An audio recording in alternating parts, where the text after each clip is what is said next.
বাজ পড়ে মৃত পরিবারের বাড়িতে বাঁকুড়া জেলা পরিষদের সভাধিপতি। গতকাল বৃহস্পতিবার বাঁকুড়া জেলার বিভিন্ন ব্লকে ব্লকে শোনা গেছে স্বজন হারানোর আর্তনাদ।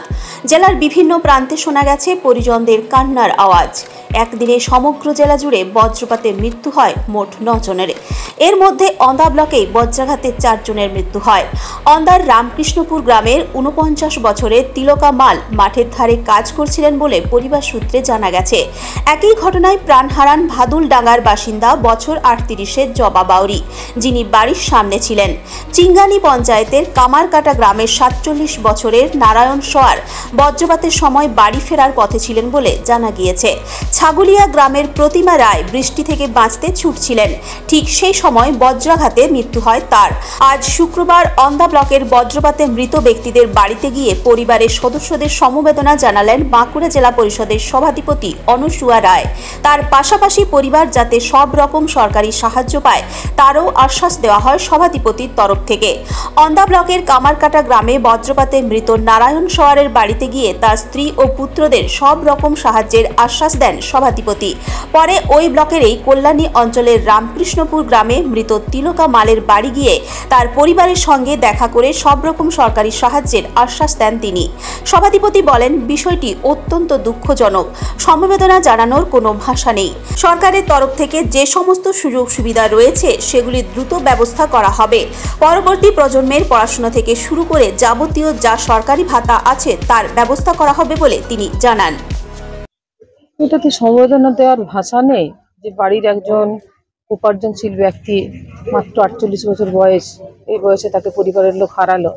এটা খুব প্যাথেটিক ব্যাপার, মানে ভাষায় বলে বোঝাতে পারবো না। সান্ত্বনা দেওয়ার কিছু নেই, কিন্তু তাও আমাদের তরফ থেকে, সরকারের তরফ থেকে যে সাহায্যগুলো আছে পরিবারের পাশে থাকার জন্য, আমরা সেগুলো সমস্ত কিছু পূরণ করব। পরিবারের যারা মানে ওনার যারা স্ত্রী বা সন্তান রয়েছে তাদেরকে কি সাহায্যের আশ্বাস দিলেন আপনি? সাহায্যের আশ্বাস বলতে, ওনার বাবা এখনো পর্যন্ত ভাতাটা পায়নি, বা উনিও যেহেতু বিধবা হয়ে গেলেন, স্বামীহারা হলেন, ওনার বিধবা ভাতাটাও চালুর জন্য বলে দিলাম। ডেথ সার্টিফিকেট বেরোলে পর সেটা অ্যাপ্লাই করার জন্য আমি বিডিও সাহেবকে বলে দেবো। তাছাড়া ছেলেটির যে স্টুডেন্ট ক্রেডিট কার্ডের জন্য, পড়াশোনার জন্য যাতে অসুবিধাটা না হয়, পড়াশোনাটা থেমে না যায়, তার জন্য বললাম যে স্টুডেন্ট ক্রেডিট কার্ডটাও করে দেওয়ার ব্যবস্থা করবো। আমার সাথে যোগাযোগ করবেন।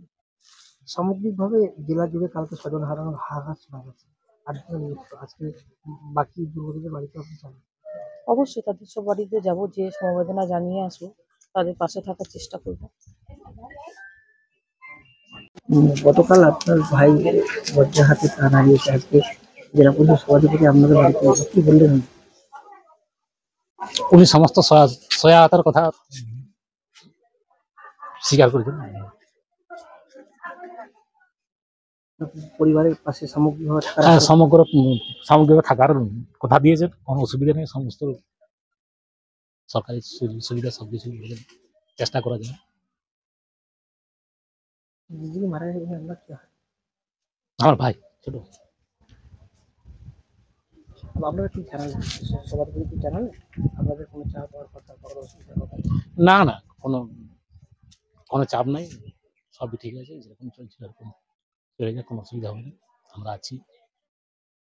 কি নাম আপনার? আমার নাম ভক্তদাস সাওয়ার।